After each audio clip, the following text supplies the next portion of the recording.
Bonjour à tous, petit troupeau. Je suis content d'être avec vous ce matin. Et ce matin, j'aimerais qu'on puisse méditer sur le sujet de l'influence. Qu'est-ce que l'influence? L'influence signifie que ma façon d'agir va éventuellement être copiée ou appréciée par d'autres individus. Alors, le verset que nous avons lu, le contexte que nous avons lu dans Actes 19, verset 23, que nous allons étudier plus précisément ce matin. Je voudrais relire le verset 23 qui dit « Il survint à cette époque un grand trouble au sujet de la voix du Seigneur. Et ce trouble-là a été causé par des chocs d'influence pendant la mission de l'apôtre Paul. L'influence est un élément très puissant dans nos relations, il faut le reconnaître. Saviez-vous qu'il y a une citation d'Ellen White qui a exercé une grande influence dans notre communauté adventiste pendant des années? Le problème, c'est que ce n'était pas une citation d'Ellen White. Avez-vous déjà entendu quelque chose que peut-être Ellen White a dit, qu'on pourrait appeler une citation fantôme? C'est quelque chose qu'elle n'a jamais vraiment dit, mais les gens utilisent ça, disent « Ellen White a dit ci, Ellen White a fait ça », mais que ce n'est pas arrivé. Il y a des gens aussi dans les médias, surtout, qui disent « Ah, la Bible dit telle chose », mais ils citent le Coran au lieu de citer la Bible. Alors, c'est ça, des citations fantômes. Et vous savez qu'Ellen White, elle était une des fondatrices de l'Église adventiste du 7e jour, et ses écrits nous influencent toujours aujourd'hui. Elle influence la façon dont nous vivons notre vie et notre foi aujourd'hui. Mais je veux revenir à cette citation fantôme qui a été utilisée pendant des décennies.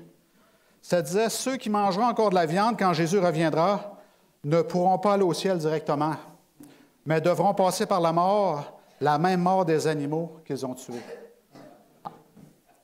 C'est une rumeur qui a circulé pendant des décennies dans l'Église, et je me rappelle que ma mère m'avait dit ça, mais on cherchait la citation parce que nous, on se référait toujours, comme les Béréens, « Montre-moi où est-ce que c'est. » Mais ceux qui n'étudiaient pas la Bible profondément circulaient cette chose-là pour prouver des choses.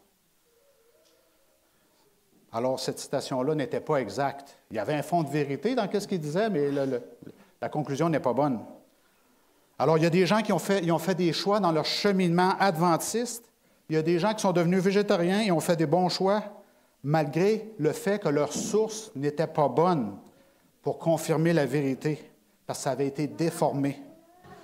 Ils se sont fiés à des personnes qui ont répété ces choses à d'autres personnes, et éventuellement, cette distorsion-là s'est promenée pendant des décennies et causé des dommages. En revanche, c'est intéressant, quand vous regardez la vie d'Ellen White, en 1863, elle a eu son premier message sur la santé. Et les adventistes, à partir de ce moment-là, ont décidé d'améliorer leur style de vie par rapport aux visions qui ont été reçues. Et aujourd'hui, notre longévité confirme que ces choses-là étaient vraies. Alors, si vous voulez vivre longtemps, prospérer et développer une mission spirituelle passé l'âge de 50 ans, vous devriez suivre ce message de santé. Ce n'est pas mauvais du tout. Mais c'est intéressant de noter qu'Ellen White, elle est devenue officiellement végétarienne 31 ans après son premier message sur la santé. Elle ne mangeait pas de viande à la maison, mais quand elle sortait, elle n'avait pas vraiment le choix de manger de la viande comme ça. Et alors, jusqu'à 31 ans après avoir commencé à parler de laisser côté la viande comme nourriture. Et là, il y a un événement qui est arrivé dans sa vie. Et la conversation la plus improbable a eu lieu entre elle et quelqu'un d'autre qui l'a influencée d'une façon qu'elle a fait d'autres choix. Maintenant, retournons dans le texte de ce matin. Et nous allons rencontrer 4 différents types d'influenceurs, même 5, dans le chapitre 19 de Actes. Alors, l'histoire commence au chapitre 24 maintenant. Un nommé Démétrius qui arrive. Et cet homme-là, c'est un orfèvre. Il a une technologie assez avancée parce que pour faire fondre de l'argent, ça prend quand même des outils assez importants. C'est un artiste qui faisait des statues et des temples en argent de Diana, Artémis. Et là, il a commencé à clamer son mécontentement aux artisans de la ville. Il avait quelque chose à dire, il a commencé à le dire. Alors, notre premier influenceur ce matin, c'est Démétrius, et on va l'appeler un influenceur négatif. Mais la raison pour laquelle il a commencé à influencer les gens était très raisonnable. Il gagnait sa vie en fabriquant des idoles en argent de la déesse Diana, ou qu'on appelle Artémis. Et c'était son travail. Alors, il voulait apporter de la nourriture à sa maison. Et à Éphèse, nous allons commencer à étudier Éphèse. Vous savez qu'à Éphèse, il y avait là une des 7 merveilles du monde, qui était le temple d'Artémis, qui était à Éphèse. Et il y avait une économie très grande qui circulait à Éphèse, très matérialiste. Il y avait beaucoup de matériel à Éphèse. Alors, il y a des pèlerins de partout qui venaient de l'Empire romain pour se rendre à Éphèse pour voir ce beau bâtiment-là. Et quand le christianisme a commencé à se répandre avec l'apôtre Paul dans ce coin-là, les gens ont commencé à acheter moins d'idoles. Il y a moins de gens qui visitaient Éphèse. Et donc, comme tout autre professionnel ferait, je suis en train de perdre ma job, il faut que je fasse quelque chose si je veux garder ma job. Alors, il a appelé ses autres confrères, il a appelé les commerçants locaux, il les a mis ensemble, probablement à l'amphithéâtre. Et là, il a dit au verset 25, allons voir le verset 25. « Ô hommes, vous savez que notre bien-être dépend de cette industrie. Et vous voyez et entendez que non seulement Éphèse, mais dans presque toute l'Asie, ce Paul-là a persuadé et détourné une foule de gens en disant que les dieux faits de main d'homme ne sont pas des dieux. Le danger qui en résulte, ce n'est pas seulement que notre industrie tombe en discrédit, c'est encore que le temple de la grande déesse ne soit tenu pour rien, et même que la majesté de celle-ci, qui est révérée dans toute l'Asie, tombe à rien. » Alors, son discours commence à influencer un homme, un petit groupe, éventuellement un gros groupe, et son influence s'est propagée pour semer la confusion et la panique dans toute la ville d'Éphèse, le texte dit.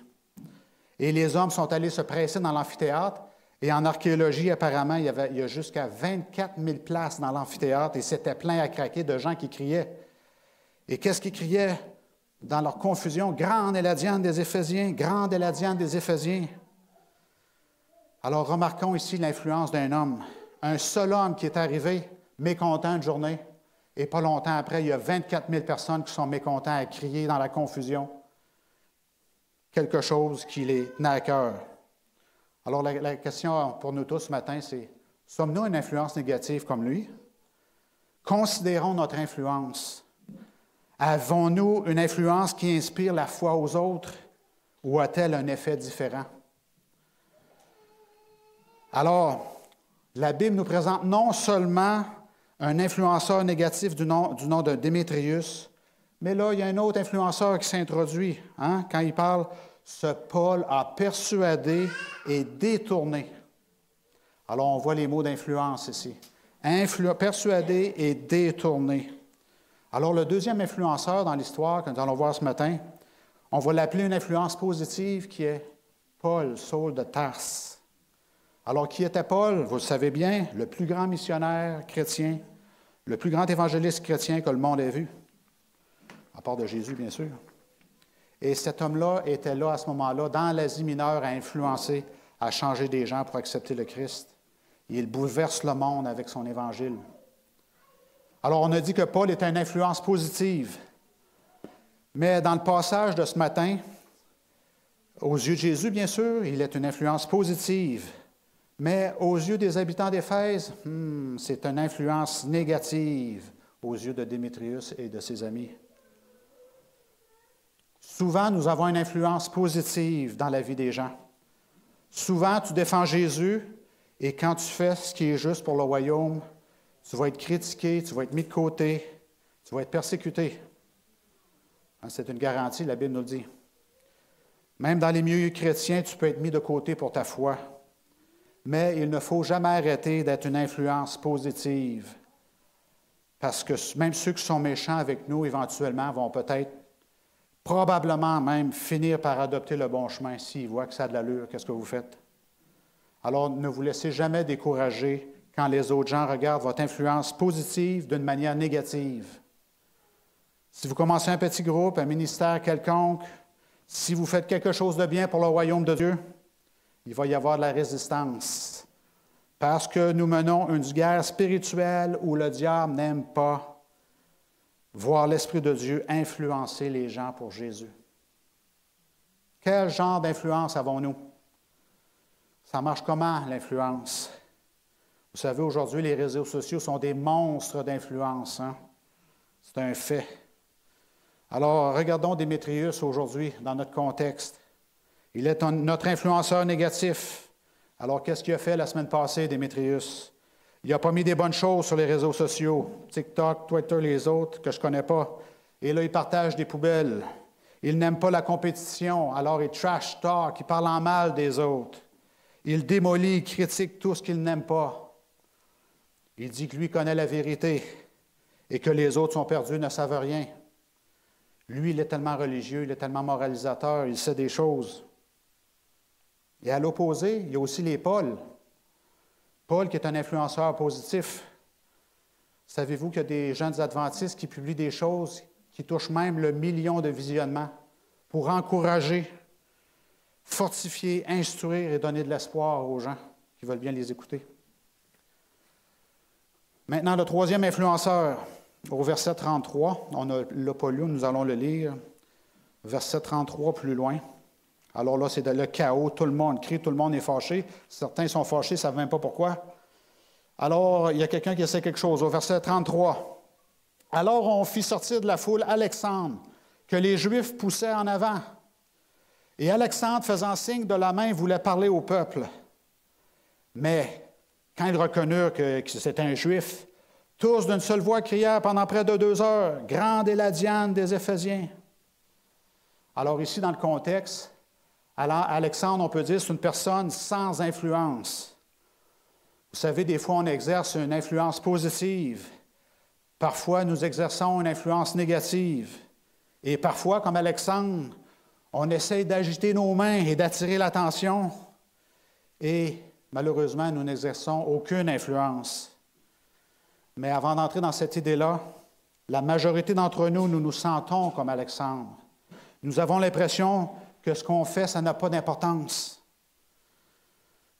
Peut-être que vous êtes une maman à la maison, vous êtes avec vos tout-petits et là, vous essayez de les enseigner. Comment juste être propre ou comment juste avoir des bonnes manières, être des bons enfants. Parce que moi aussi, j'ai eu des enfants qui étaient petits, maintenant ils sont plus grands. Mais des fois, quand on essaie de les élever, bien, on leur parle et ça semble rentrer dans une oreille et sortir par l'autre. Des fois, on a l'impression qu'on n'a même pas d'influence dans notre propre foyer. Peut-être que c'est au travail que ça se passe pour vous. Vous avez une bonne idée, puis là, durant la pause café, vous mentionnez cette idée-là, on aurait besoin de ça ici. Mais là, c'est seulement 2 semaines plus tard, il y a quelqu'un que vous avez entendu, il va répéter ça au comité, et puis son idée passe, puis il passe pour un génie. Et là, vous dites, man, qu'est-ce qui se passe avec moi? Mon idée était bonne, pourquoi je n'ai pas parlé plus fort? Je me fais voler mes bonnes idées. Ou peut-être que vous exercez une profession depuis longtemps et que vous vous posez la question si vous faites vraiment une différence. On se sent souvent trop comme Alexandre. Nous pensons que nous n'exerçons pas une influence et nous ne faisons pas de différence dans notre univers. Mais la vérité est que la plupart du temps, nous avons un impact certain sur la vie des gens qui nous entourent, non seulement dans notre bulle, mais sur des centaines d'autres personnes, et même des fois sur nos petits-enfants, et on ne le réalise même pas. La plupart du temps, vous exercez une bonne influence. Ce que vous faites pour Jésus, ça va faire une différence. Alors, qu'est-ce qu'on fait? Il faut continuer à travailler en ce sens-là, à faire de notre mieux pour le royaume. Alors, à ce moment-là, vous allez faire une différence sur ce qui compte vraiment. Mais dans le contexte du verset 34, ça nous dit qu'il y a des moments et il y a des saisons comme Alexandre où on n'exerce aucune influence. Les Juifs savaient qu'Alexandre pouvait faire une différence et ils l'ont poussé en avant, mais dans cet exemple précis, ça n'a pas marché. Il y a des moments, il y a des saisons où il est temps de changer sa position. C'est bien d'avoir un changement dans sa vie quelquefois. Une personne moyenne, vous savez, changent de carrière aux 10 ans en moyenne, selon les statistiques. Et c'est mon cas à moi. Et ça peut être correct d'avoir un changement dans notre vie aussi. Parce que Dieu n'avait pas l'intention que votre vie soit sans influence. Parfois, vous n'avez pas d'influence et ce n'est pas de votre faute.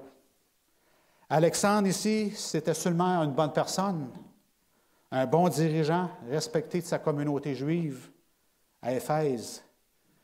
Mais quand il s'est levé dans un endroit différent à Éphèse, dans l'amphithéâtre à ce moment-là, il n'a pas fait aucune différence, malgré le fait qu'il agitait les mains. Le texte dit que c'était juste parce qu'il était juif. C'est mentionné, c'est un juif. Pouf, ça a fait un clash immédiatement. Et qu'eux, ils étaient des gentils.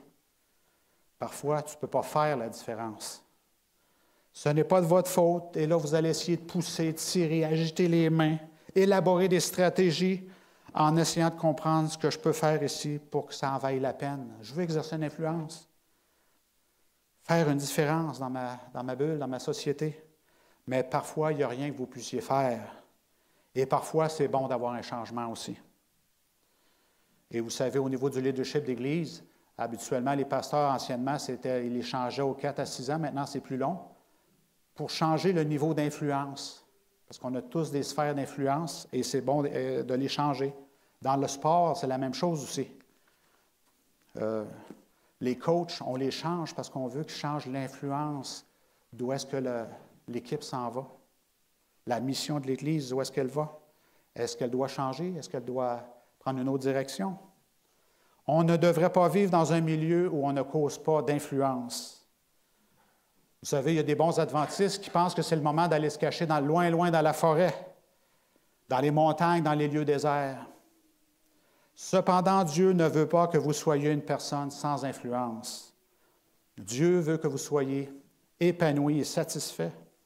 Et parfois, pas la plupart du temps, mais parfois, cela signifie qu'il doit y avoir un changement. Et vous pourriez être dans un endroit en ce moment où vous avez besoin d'un changement. Le 4e influenceur de l'histoire, celui-là, il est fascinant parce qu'on connaît le nom des autres. Il y a Démétrius, il y a Paul, il y a Alexandre. Allons voir au verset 35 maintenant. On ne connaît pas son nom. 35 et 36. Cependant, le secrétaire, ayant pesé la foule, dit « Hommes Éphésiens, quel est celui qui ignore que la ville d'Éphèse est la gardienne du temple de la grande Diane et de son simulacre tombé du ciel? Cela est incontestable, vous devez vous calmer et ne rien faire avec précipitation. » Et la fin de son histoire de ce monsieur-là, c'est au verset 40. À la fin, ça dit « Après ces paroles, les paroles que lui a parlées, il congédia l'assemblée. » Et il n'y a pas eu rien de mal qui s'est passé. Ils sont partis. Alors, cet homme-là, sans nom, qui s'appelle Monsieur le secrétaire, est un puissant influenceur sans nom. Il a eu la capacité de calmer la foule, raisonner avec eux, même s'il a dit des choses, ce n'était pas la vérité, on s'entend ici, hein? Et de les renvoyer sur leur chemin. S'il n'avait pas fait ça, si cet influenceur anonyme, qu'on appelle le greffier de la ville, n'avait pas fait cela, Paul et ses amis missionnaires auraient été en danger d'être tués, à coup sûr. Avant de penser que ce greffier de la ville sans nom est un petit poste à l'époque d'Éphèse, c'était comme le greffier, c'était comme le PDG de la ville, c'était l'homme de la ville. Alors, il était une personne très puissante. Alors, on a quelqu'un ici qui est inconnu de l'auteur du livre d'Actes, qui n'a pas de nom, mais qui a exercé une influence très puissante. Et aujourd'hui aussi, vous savez, dans le monde dans lequel nous vivons, qui est très rapide, très puissant en marketing, très souvent, ceux qui sont les plus influents sont ceux qui restent inconnus. Il faut le réaliser. Ce n'est pas l'acteur devant l'écran de télévision qui exerce la plus grande influence, mais c'est le producteur qui est derrière la scène. Ce n'est pas le pasteur en chair qui fait toute la différence. Ça peut être le bureau de la conférence qui décide où les pasteurs doivent être placés aussi. Ce n'est pas la star de la NBA qui fait le plus beau panier, qui donque le plus, qui a la plus grosse influence. Mais c'est aussi le directeur général et le propriétaire à l'arrière, dans les coulisses, qui ont le plus d'influence. Ce sont les gens dans le monde qui sont inconnus, à qui on ne peut pas toujours mettre un nom, mais qui font tourner le monde. Et parfois, vous savez, il est possible que nous soyons comme le greffier. Notre influence est puissante, mais votre nom est inconnu. Personne n'est capable de placer votre nom. On oublie toujours votre nom. Mais quand vous suivez Jésus, et c'est le cas, vous tous ici, dans cette histoire, il y a un influenceur inconnu qui n'est pas nommé, mais il est écrit partout dans cette histoire, au-dessus de tous les autres 4 qu'on a mentionnés. Et qui vous pensez que c'est, cette influence inconnue, qui est puissante, c'est le Saint-Esprit. Le Saint-Esprit, il y a un impact sur un leader païen pour protéger un ministre chrétien. Et nous, dans nos vies, nous avons le Saint-Esprit aussi, qui est inconnu, et pourtant nous le connaissons. Les noms de Jésus, Dieu le Père, et le Saint-Esprit, on a beaucoup moins de noms. On l'appelle le Consolateur. Mais le Saint-Esprit a une puissante influence dans nos vies. À chaque fois qu'il y a une motivation dans notre cœur pour faire quelque chose de mieux, c'est l'Esprit Saint qui travaille dans notre vie. Tu veux être plus patient avec ton conjoint, c'est le Saint-Esprit qui travaille dans ta vie. Tu veux donner un peu plus d'effort à ton travail, l'améliorer, c'est toujours le Saint-Esprit qui est là. Améliorer la mission à l'Église, à aider, faire partie de cette mission-là, c'est le Saint-Esprit qui travaille. On ne devrait pas vivre dans un milieu où on ne cause pas d'influence.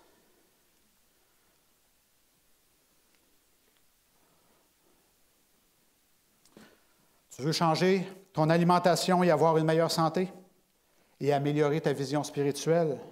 C'est le Saint-Esprit aussi qui travaille dans ta vie. L'influence inconnue mais puissante du Saint-Esprit travaille toujours dans nos vies. Et très souvent, le Saint-Esprit travaille dans un murmure, un souffle, une image. C'est très subtil. Même si nous comprenons l'influence de Démétrius, l'influence de Paul, l'influence d'Alexandre et l'influence de ce greffier inconnu, l'influence la plus puissante dans ce monde et dans nos vies est celui de l'Esprit qui veille sur chacun d'entre nous, individuellement. Il est là, qui rend Jésus réel pour chacun d'entre nous. J'ai commencé une histoire au début, j'espère que vous ne l'avez pas oublié. Je vous parlais d'Ellen White, 1863. Elle a reçu son premier message sur la santé. 31 ans plus tard, elle est où? Elle est en Australie, à Melbourne, dans un quartier qui s'appelle Brighton. Et là, il y a un camp meeting, et là, elle prêche. Et là, elle a fini de prêcher, alors elle sort de la grande tente. Vous savez comment c'est au camp meeting? Elle a fini de prêcher, elle sort. Et puis là, il y a une petite madame qui la rencontre face à face avec elle. Et elle est une madame inconnue. Son nom n'est jamais sorti. Mais on sait ceci d'elle. C'est une activiste animale catholique. On a Greenpeace aujourd'hui, mais dans ce temps-là, c'était ces gens-là qui travaillaient fort pour promouvoir leurs choses. Activiste animale catholique. Alors, elle est allée très déterminée en face d'Ellen White qui sortait de la tente et elle dit, « Madame, je sais que vous mangez toujours de la viande. Vous vous adonnez à cet appétit pervers et cela fait du mal et tue d'innombrables animaux. Ça prend des vies. Réalisez-vous que vous prenez des vies. Alors, Ellen White, 31 ans plus tard, après avoir reçu le message de la santé, elle a enfin cette conviction dans son cœur qu'elle a besoin de devenir une vraie végétarienne à cause de l'influence inconnue de cet activiste animal catholique qui lui fait voir ce qu'elle fait sous une vraie lumière. Et vous savez, à cette époque-là, il y avait des bisons en Amérique, c'était couvert de bisons. Le ciel venait noir de pigeons voyageurs. La faune était extraordinaire dans ce temps-là. Mais notre sœur a réalisé que malgré cette abondance d'animaux, tuer pour manger n'est pas éthique et ce n'est pas dans le plan de Dieu. Mais vous avez compris que l'histoire de ce matin, ce n'est pas à propos de l'alimentation, mais c'est à propos de l'influence. Toucher un cœur pour changer une attitude ou un comportement. Et je sais que vous aussi, vous partagez votre foi en tout temps, quand vous le pouvez. Vous exercez une influence puissante sur la vie de tout le monde autour de vous. Mais nous devons toujours avoir du courage. Nous devons avoir confiance que ce que nous faisons pour Dieu fait une différence. Parce que quand nous arriverons au royaume de Dieu, nous verrons tout ce que notre influence a réussi à changer pendant le temps que nous étions sur cette terre. Notre influence va vraiment faire une différence. Alors que le Seigneur nous bénisse ce matin et continuez d'influencer votre entourage pour le mieux, pour la gloire de Dieu. Amen. Prions. Père Céleste, nous voulons reconnaître que nous vivons dans un monde d'influence. Et nous voulons être comme l'apôtre Paul qui a été une influence positive à changer le monde par ta grâce. Aide-nous à reconnaître que ce monde est plein d'idoles et que toutes les idoles doivent être vaincues, Père. Puisses-tu faire ce miracle en nous, afin que nous puissions être prêts quand tu reviendras nous chercher et que nous puissions être lumière forte à éclairer et à subvenir aux besoins de ceux qui te rechercheront quand les temps de trouble commenceront. Et même aujourd'hui, nous voulons être aussi cette lumière pour toi. Reste avec nous au courant de la prochaine semaine et c'est au nom de Jésus que nous prions. Amen.